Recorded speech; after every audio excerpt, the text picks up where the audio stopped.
Spoštovani gledalci, lepo pozdravljeni. Hodimo skupaj z Janezom Krstnikom proti Božiču. Nocoj bomo imeli srečanje za njegovim krstom, ko je krščeval z vodo in potem, ko je krstil Jezusa Kristusa.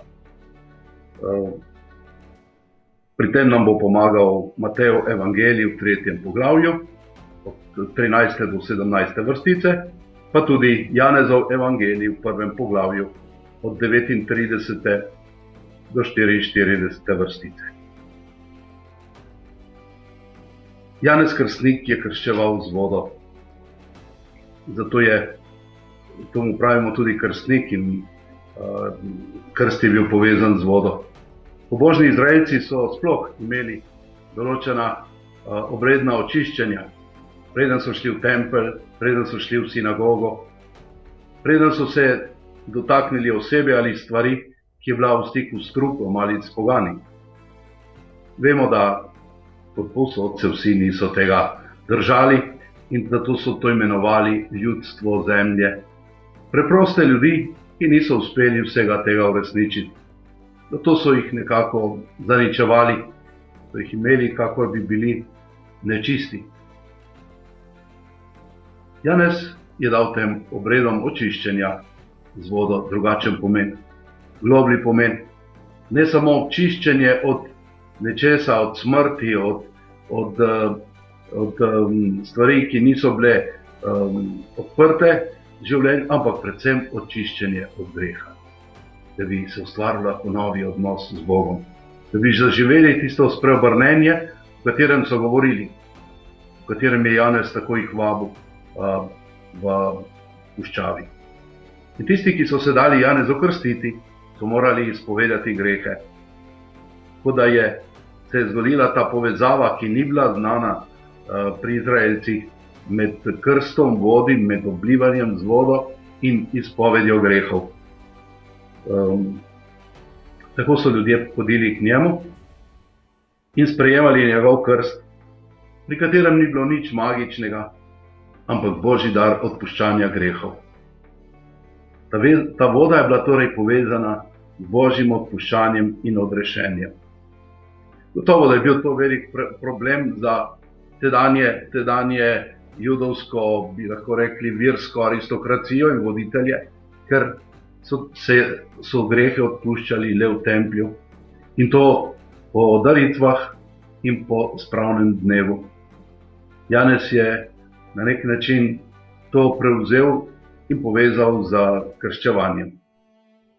Vsekakor je klical ljudi k spremembi in spreobrnenju. Želel je, da bi ljudje dobili odgovor na svoja hrepenenja. In hodili so ga spraševati. Prihajale so delegacije iz templja. Tudi duhovniki in leviti so bili poslani k njemu, da bi ga vprašali, kdo je on, da ni Kristus, da ni maziljenec. Ljudi je zanimalo, kdo je ta človek. Slišali smo zadnjič, da je tisti, ki kliče k življenju. In poudaril je, da ne le krščuje z vodo za spreobrnenje, ampak da tudi kaže na nekoga, ki je med njimi, ki ga ne poznajo, ker ga niso odkrili in začutili. Prihaja nekdo, ki jih bo krstil z duhom, z močjo, da bodo mogli to odpuščanje grehov tudi živeti. O Janezu se je govorilo zelo široko. Govorili so o njegovem krstu, govorili so o tem, da je prerok. Marsikdo je pa slišal tudi to, kar je Janez napovedal, da je med njimi nekdo, ki ga ne poznajo. No in ta nekdo, ki je bil Jezus, se je odločil, da bo šel tudi k Jordanu, da se bo dal krstiti Janezu. Janez je bil njegov sorodnik, vrstnik, 6 mesecev starejši od njega. V otroštvu sta se verjetno skupaj igrala, ko so se srečali njuni družini. In tako se Jezus pomeša med množico grešnikov, ki je čakala, da prejme krst pokore v reki Jordan. Ko je Jezus prišel k Janezu, da bi ga krstil, se je Janez branil. V sebi ni mogel narediti tega koraka. Čutil je, da je njegov krst, da Jezus ne potrebuje njegovega krsta. Po drugi strani pa ga je presenetila krotkost Jezusa. Kako se je postavil v sredo med grešnike, kako je stopil na njihovo raven, kako se jim je približal. On je imel sicer drugačno podobo od rešeniku, predvsem z večjo močjo, z ognjem, da bo morda pregnal sovražnike. Toda Jezus ga je prosil, naredi to, kar moraš narediti, kar je prav. Ko se človek odpove pogledu na stvari, svoji lastni enostranski sodbi, potem lahko Bog deluje v njem. Lahko začne pokazati to svojo pravo pot. Kot smo rekli, Janez je rekel, Jezus je rekel, naredimo to stvar. Spodobi se, da spomniva so pravičnost. Gre za pravičnost, ki jo svet ne pozna. To je pravičnost ponižnih, majhnih, zadnjih, šibkih, ubogih. Ljudi, ki znajo sprejemati Božje opomine, ki znajo odkrivati pomen svobode, božstva, izločenosti. Tudi tam lahko človek kaj naredi. Zelo veliko. Jezus se je približal vsem tem. Jezus je prosil Janeza, da bi mu pomagal stopiti v smrt. V mnoge majhne smrti. V smrt staremu življenju, ki je sicer sam ni potreboval, jo pa potrebovalo človeštvo. V smrt grehu, da bi lahko ljudem pomagal, da bi stopili v nov sinovski odnos z Bogom in sicer po njem, ki je resničen sin. Jezus se je tako tukaj potopil tudi v naše smrti, vse naše krste. In zelo pomembno, da razumemo tudi ta Jezusov krst. To ponižanje, to potopitev na raven človeške krhkosti, na raven nemoči in dvig in razodetje, ki se je potem zgodilo.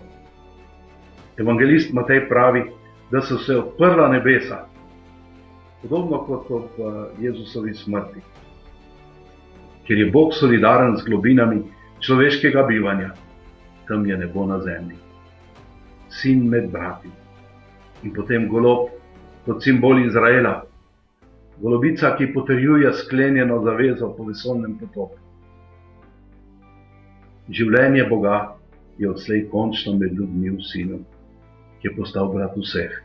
Ne samo pravičnih, ne samo popolnih, ne samo tistih, ki so v templju in kažejo svojo popolnost, ali kot tisti cestninar, ki je gledal zviška na tisti farizej, ki je gledal zviška na cestninarja.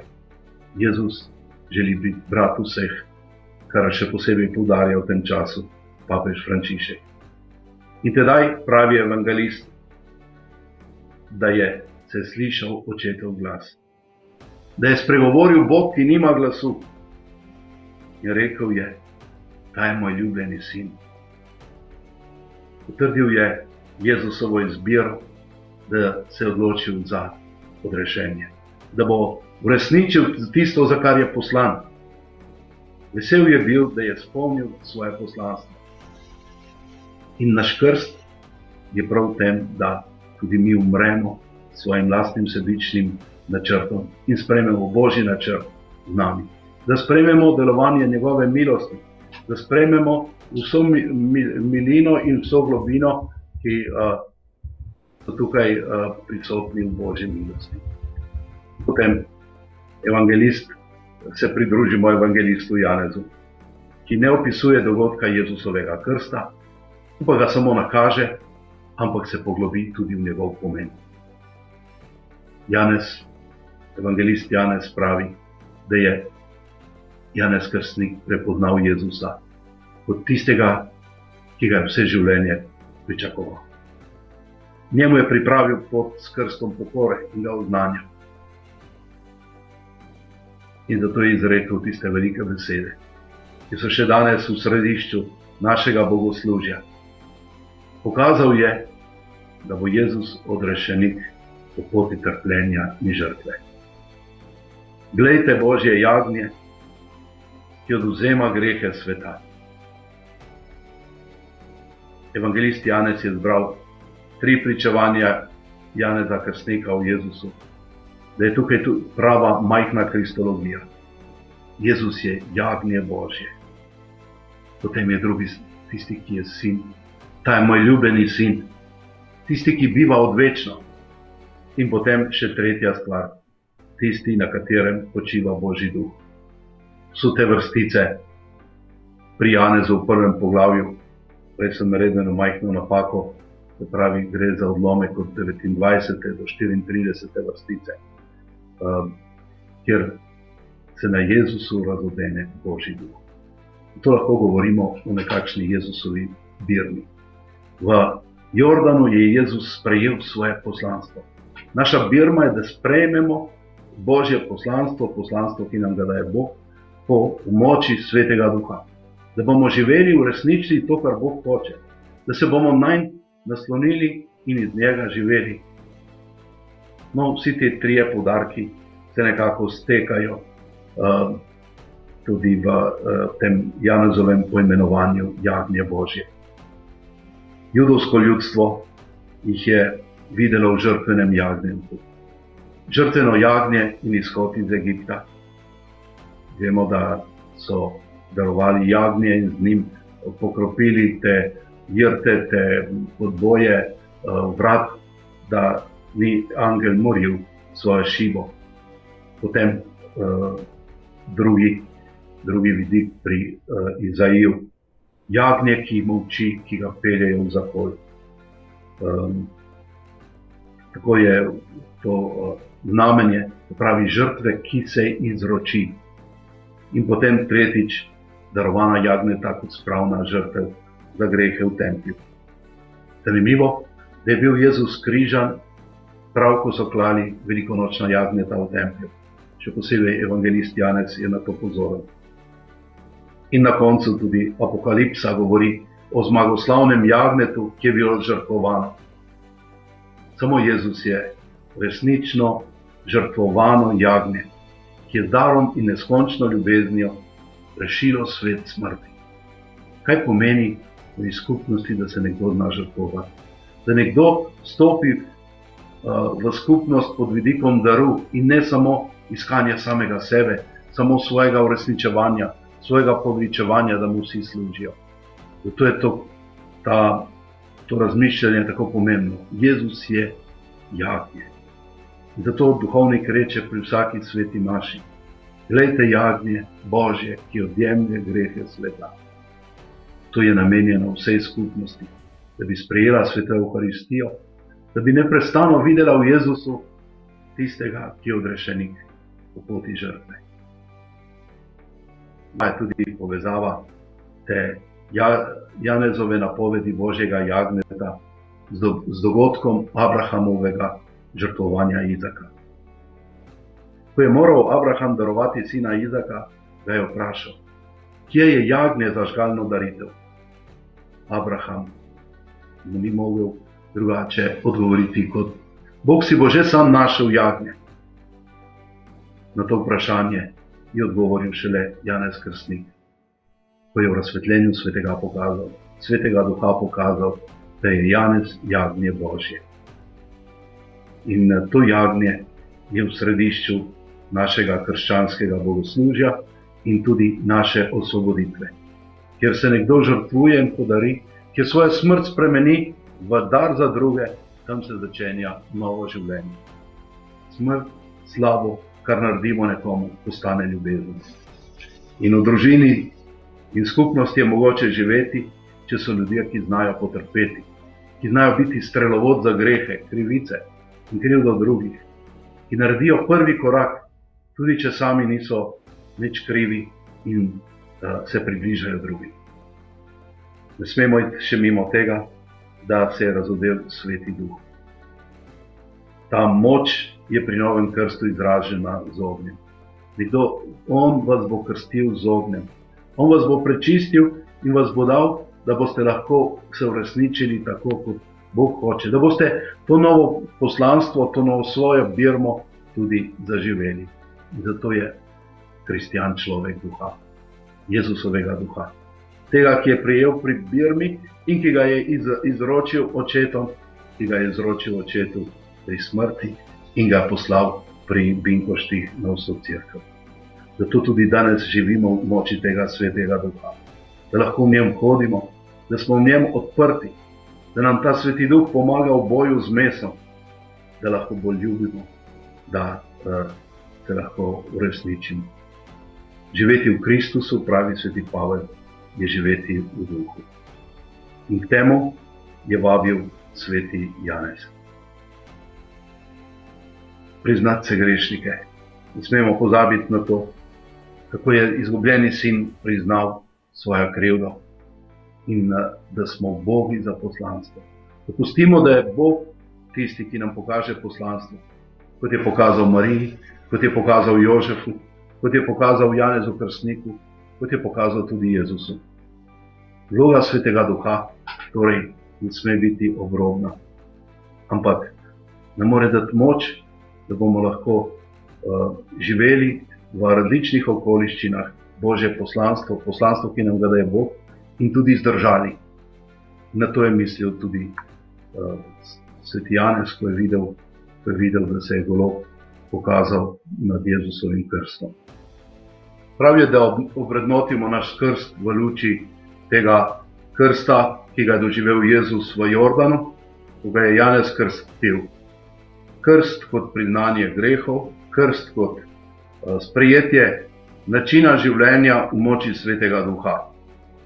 Da živimo in potujemo skozi življenje, skozi njegov navdih, da nas vodi in krepi in predvsem, da se mu damo podučiti. Živeti z Gospodom pomeni živeti v svetem duhu. Predvsem pa je, da priznamo potrebo po Božji pomoči, po Božji milosti, da se priklopimo na njegovo elektriko, na njegov tok, na njegovo moč. Zato je potrebno, da se priznamo tudi za grešnike. Izgubljeni sin, ko se je vrnil domov, je priznal svojo stvarnost. Oče, grešil sem. In Bog nas prav po tem Božjem jagnetu kliče, da bi ponovno zaživeli kot ljudje in da bi prav v tej ponižnosti, da bi po tej ponižnosti živeli brez grehov, da bi priznali svoje rane, svoje nemoč in tudi sprejeli rane svojih bližnjih. Vsemu temu je preroško in oddaleč vabil Janez Krstnik. Zato je pomemben tudi za nas, ker vodi v osrčje odrešenja, k milosti, svetemu duhu, k Jezusu. Za nas je pomembno, da se priznamo, da smo grešniki. Izgubljeni sin se je ob vrnitvi, ko se je vrnil, je najprej priznal svojo stvarnost, svojo krivdo. Grešil sem. Priznati svoj greh, svoj nič, svojo krhkost in potrebo, da dobimo Božje usmiljenje in odpuščanje. Da lahko gremo samo z Bogom naprej. Nihče ni popolnih, nihče ni brez grehov. Ampak to samo odrešenje treba nekako pregnati. Človek ni Bog. In zato potrebujemo to ponižnost, da vemo, da potrebujemo Božjo milost in odpuščanje. Zato potrebujemo tudi krst. In potem, da smo v Bogi za svoje poslanstvo. Da znamo sprejeti to poslanstvo tam, kamor nas Bog kliče. Tako je bila Marija tako Boga in se je znala v določenem času odločiti. Janez je sprejel svojo nalogo, tudi Jezus jo je sprejel. In vsak izmed nas mora biti tako svoboden, to je ta svoboda v svetem duhu, lahko bi rekli naša Birma, da sprejmemo tisto poslanstvo, v katero nas Bog kliče. In da stopimo vedno po poti velike noči, tudi po padcih, tudi po vsem skupaj, da se ponovno odpravimo na pot. Zato lahko Apokalipsa govori o zmagoslavnem jagnetu, ki je bilo darovano. In naj nam prav to razmišljanje današnjega dneva pomaga, da se bomo zopet vrnili k svojemu krstu, videli, kaj pomeni, da smo bili potopljeni v Jezusovo smrt, da smo umrli staremu življenju in da smo se odločili za življenje, ki bo imelo pobudo duha in da smo pripravljeni stopiti iz vrste, živeti drugače, kot živijo drugi. In predvsem, da nas ni strah sprejeti svojega poslanstva, tako kot ga je sprejel Jezus. In potem se bo v nas naselilo tisti mir v Svetem Duhu, ta je moj ljubljeni sin, ta je moja hčerka. Kako sem ga vesel. Da bi bil Bog res vesel vsakega izmed nas in da nas ne bi bilo strah iti po poti Božjega jagnjeta. Hvala in lahko noč.